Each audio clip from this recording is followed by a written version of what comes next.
Sampurasun. Rahayu, Rahayu, Sagung Dumadi. Halo sobat, pemirtuk dan netizen admin DSA Channel 234. Berharap dalam keadaan yang sehat, sukses, rezekinya melimpah dan bahagia. Dalam kesempatan ini dapat melakukan refleksi dan update diri sehingga semakin hari semakin bertambah umur, semakin dewasa dan bijaksana. Bagaikan kelapa, semakin tua kelapa itu semakin banyak mengandung minyaknya. Nah, sekarang bagaimana dengan manusia?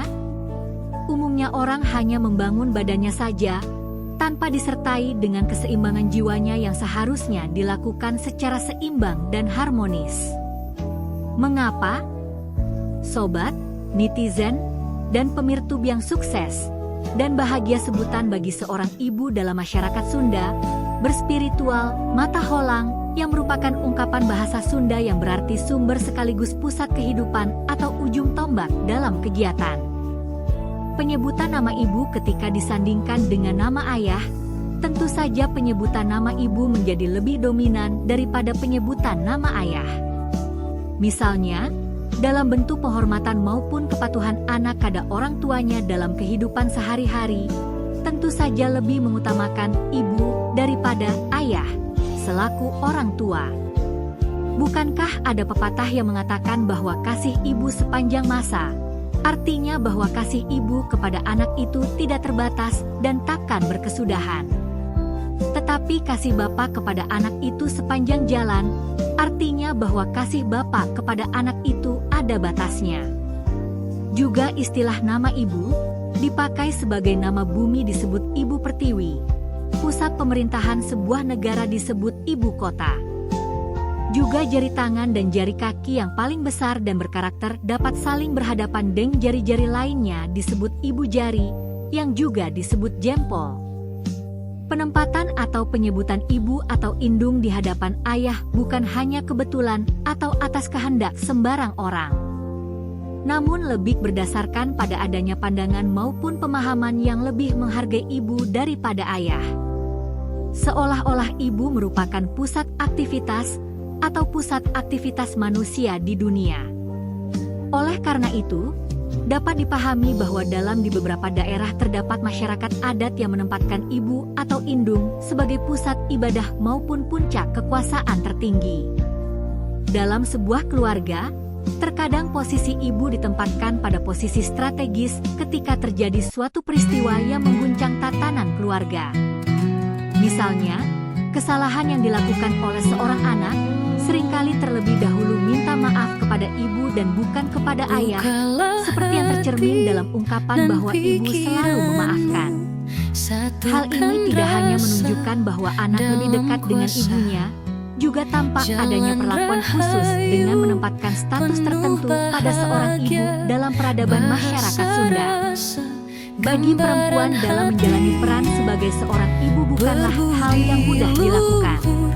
Membutuhkan perjuangan, pengorbanan, kesabaran dan keikhlasan seorang ibu begitu besar dalam mendedikasikan hidupnya sebagai seorang ibu dalam memenuhi kebutuhan hidup anaknya, sehingga menjadi generasi penerus yang berkualitas. Tugas yang dilakukan seorang ibu dalam proses regenerasi manusia menempati posisi sentral dan utama dalam kehidupan manusia. Peran semacam ini tampak terurai dalam tradisi adat upacara tradisional yang dilakukan oleh para petani. Saat panen tiba, ada upacara penyalinan yang memperlihatkan aktivitas memotong padi sebagai calon induk padi, yang kemudian disimpan sebagai benih untuk disemai kembali pada masa tanam tahun berikutnya. Perlakuan terhadap induk padi sangat istimewa, mulai dari pemotongan hingga penyimpanan di gudangnya yang disebut leuwih, dilakukan melalui upacara khusus penghormatan kepada induk padi. Induk padi yang telah disimpan tidak boleh dikonsumsi, karena induk padi itu sebagai benih padi yang mau disemaikan pada musim tanam.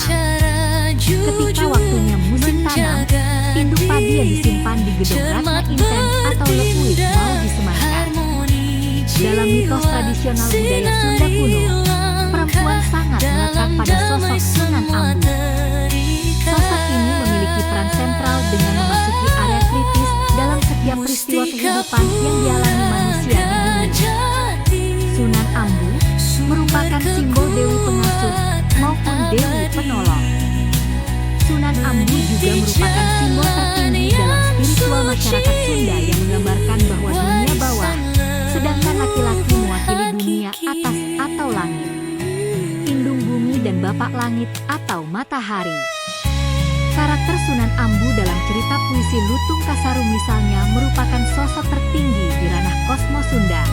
Karena bujangga magis itu ternyata berada di bawah perintah Sunan Ambu. Karena Guru Minda yang menjadi Lutung Kasarung merupakan putra Sunan Ambu. Dalam pantun kisah Lutung Kasarung, paling banyak menceritakan Purbasari sebagai putri terakhir yang dianiaya oleh kakaknya sendiri yang bernama Purbalarang. Begitu juga dalam cerita pantun Munding Laya, Dewi Asri sebagai pasangan Munding Laya yang melambangkan kesetiaan. Sementara itu, Purbasari melambangkan kesabaran, ketekunan, dan keikhlasan.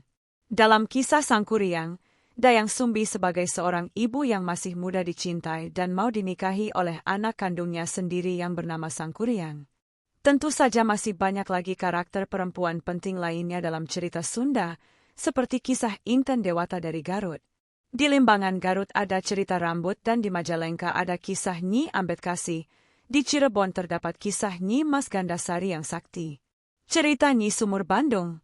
Dalam sajak Nyi Sumur Bandung dan Dewi Rengganis dalam bahasa Wawacan Rengganis, di Kuningan terdapat kisah Kencanawati dari Luragung yang dicintai kakak kandungnya.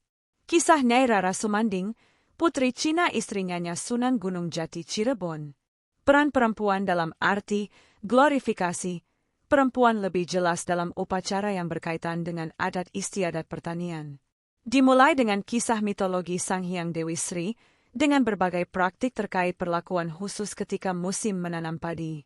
Perilaku hormat kepada Dewi Sri, pada tradisi adat dari awal tanam padi hingga pasca panen padi.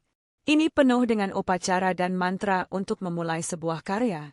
Upacara serentahun oleh masyarakat desa adat Kasepuhan seperti Cipta Gelar, Cigugur Kuningan, dan beberapa daerah lainnya di Jawa Barat mengadakan tradisi serentahun sebagai ungkapan rasa bersyukur pasca panen yang setiap tahun menunjukkan betapa dalamnya masyarakat Sunda dalam mencintai maupun menghormati Dewi Sri. Begitu juga di daerah Banjaran, Kabupaten Bandung, sering diadakan upacara seleh yang diadakan setelah panen padi. Sementara di masyarakat Kanekes, Baduy, sejak sekitar tahun 1950 menyebut adanya kosmologi Sunda yang didasarkan pada peranan perempuan. Dalam kepercayaan orang Kanekes, kisah Ambu Langit yaitu perempuan yang menugaskan Aing, aku yang masih dalam kandungan, untuk turun ke alam dunia. Oleh Ambu Langit, si Aing itu diserahkan kepada Ambu Tengah yang bernama Nyi Randakasi. Dari Ambu Tengah kemudian turun lagi ke Ambu Bumi yang bernama Ambu Dayang Wirati. Kemudian si Aing berkenalan dengan Ambu Dayang Wirati yang menjadi seorang istri yang disebut Indung Simbarang, sedangkan suaminya bernama Bapa Simbarang. Maka melalui buah cinta kasih mesra suami istri, si Aing bersemayan di dalam perut rahim Indung Simbarang. Sesudah 9 bulan si Aing berbicara dengan Ambu untuk memohon izin mau mengembara di Buana Panca Tengah. Setelah usia kandungan selama 9 bulan maka si Aing lahir ke dunia yang disebut Panca Tengah. Di dalam perut Indung Simbarang kandung yang artinya bunda di dunia, maka si Aing seolah-olah bertapa untuk melengkapi segala kelengkapan tubuh agar dapat menyesuaikan diri dengan keadaan dan isi di Buana Panca Tengah. Selama bertapa si Aing adalah sebagai berikut. 1. Sabulan Naherang, sebulan bening gemilang. 2. 2 bulan Nalenggang, 2 bulan bergerak. 3. 3 bulan ngarupa, 3 bulan berupa. 4. 4 bulan ngareka, 4 bulan mereka bentuk. 5. 5 bulan malik muter, 5 bulan berbalik berputar. 6. Genap bulan tumpang pitu, 6 bulan tampang 7. 7 bulan nunjuk ke Sang Hyang Manggung, 7 bulan menunjuk Sang Hyang Manggung. 8 bulan lilimbungan di tanah payung, 8 bulan berlimbung di tanah payung. 9 bulan matur ka Ambu Rek Mumbaraka Buana Panca Tengah, 9 bulan pamitan kepada ibu hendak mengembara di Buana Panca Tengah.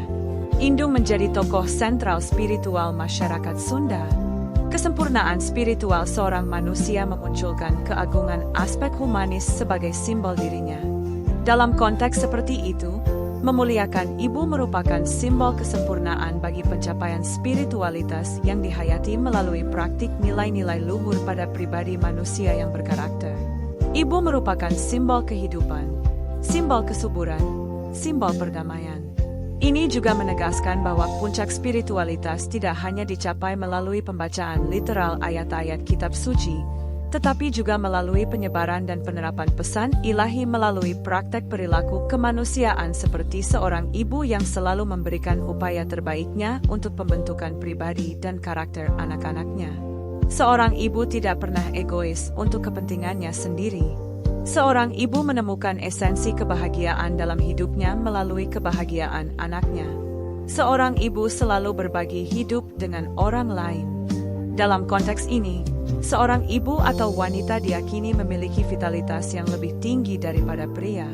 Di tengah konflik sosial, kemiskinan, dan kesulitan hidup lainnya dalam menjalani kelangsungan hidupnya, mau tidak mau ibu dan anaknya menjadi korban yang paling rentan.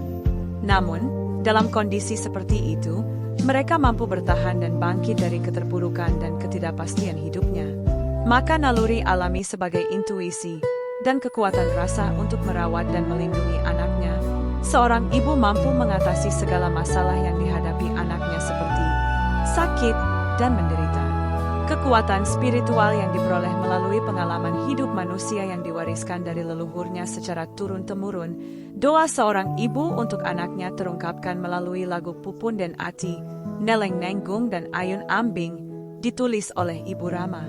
Liriknya merupakan bahasa rasa dari hati seorang ibu yang menggambarkan besar dan dalamnya cinta dan kasih sayang seorang ibu kepada Tuhan demi anak kesayangannya, sehingga seorang ibu tega hingga mengorbankan nyawanya demi anaknya dan melupakan kepentingan maupun kebutuhan dirinya sendiri. Mitologi perempuan Sunda ditemukan dalam cerita, pantun, dan sajak, baik itu berupa cerita epik atau kepahlawanan, dan tradisi adat yang erat kaitannya dengan kehidupan petani. Ada sejumlah tokoh dalam mitologi Sunda yang diidentifikasi sebagai wanita khas Sunda, yaitu Dayang Sumbi, Sunan Ambu, Ibu Bumi atau Ibu Pertiwi, dan Nyi Sri Pohaji. Keempat karakter tersebut memungkinkan untuk manunggal dalam pribadi seorang ibu yang berkarakter. Berinkarnasinya tokoh-tokoh spiritual dalam sosok seorang ibu menjadi simbol spiritual bagi perempuan Sunda, terutama seorang ibu, bahkan tetapi bagi seluruh masyarakat Sunda. Karena dalam diri seorang ibu tercermin sifat-sifat kuat yaitu kedudukan, kebijaksanaan, pelindung, dan pendidik yang tekun, sabar dan ikhlas dalam menjalani bakti suci hidupnya kepada bangsa maupun negara dengan mendidik generasi penerus melalui kasih sayang seorang ibu kepada anaknya. Lebih dari itu, ibu juga merupakan kekuatan moral dan spiritual bagi dirinya sendiri, keluarga, maupun bangsa dan negara. Nah sobat, netizen dan pemirtuk terima kasih telah meluangkan waktunya untuk menyimak konten ini hingga akhir. Besar harapan admin, DSA Channel 234 Sobat, netizen, dan pemirtuk mendapat energi baru setelah berefleksi melalui tayangan konten ini. Terima kasih juga atas subscribernya. Semoga berkahnya dan berguna bagi kita semua dalam saling berbagi serta saling bergandengan tangan dalam berbuat kebaikan. Harapan admin semoga selalu sehat, sukses, bahagia dan melimpah rezekinya serta berlomba-lomba dalam berbuat kebaikan demi berbenah peradaban kehidupan bersama dalam bermasyarakat. Admin DSA Channel 234 mohon maaf bila terdapat kesalahan. Terima kasih, dan sampai jumpa pada konten berikutnya. Wassalam. Rahayu, Rahayu Sagung Dumadi. Sampurasun.